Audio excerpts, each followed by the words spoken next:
नाराजीचा विषय राज्यातच संपला। दिल्लीतल्या अमित शहांच्या भेटीनंतर एकनाथ शिंदेंचं स्पष्टीकरण, तर फोडाफोडीच्या राजकारणामुळे शिंदेंनी अमित शहांसमोर तक्रार केल्याची सूत्रांची माहिती।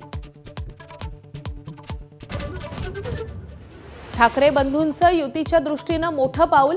मुंबईत मनसेला 70च्या आसपास जागा सोडण्याची उद्धव ठाकरेंची तयारी। जागा वाटपाची प्राथमिक चर्चा सुरू झाल्याची माहिती। मवियात मनसेला नवा भिडू म्हणून घेण्यास काँग्रेसचा नकार।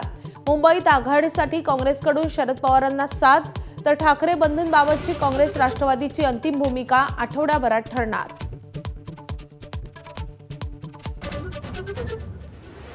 सगळ्यांचा नाद करा पण अंगणकरांचा नाही। राजन पाटलांच्या मुलाचं अजित पवारांना चॅलेंज। भावनेच्या भरात बाळराजनकडून चूक, राजन पाटलांनी केली दिलगिरी व्यक्त। बिहारमध्ये पुन्हा एकदा नितीश राज येणार। नितीश कुमार बिहारचे मुख्यमंत्री म्हणून 10व्यांदा शपथ घेणार। मोदी, शहा, फडणवीस आणि अजित पवार सोहळ्याला उपस्थित राहणार। राहुल गांधींच्या निवडणूक आयोगाविरोधातील आरोप सत्रानंतर आयोगाच्या बचावासाठी रथी महारथी मैदानात 272 नामवंतांचं खुलं पत्र। घटनात्मक संस्थांविरुद्ध विखारी प्रचार सुरू असल्याचा आरोप। एबीपी माझा, उघडा डोळे बघा नीट।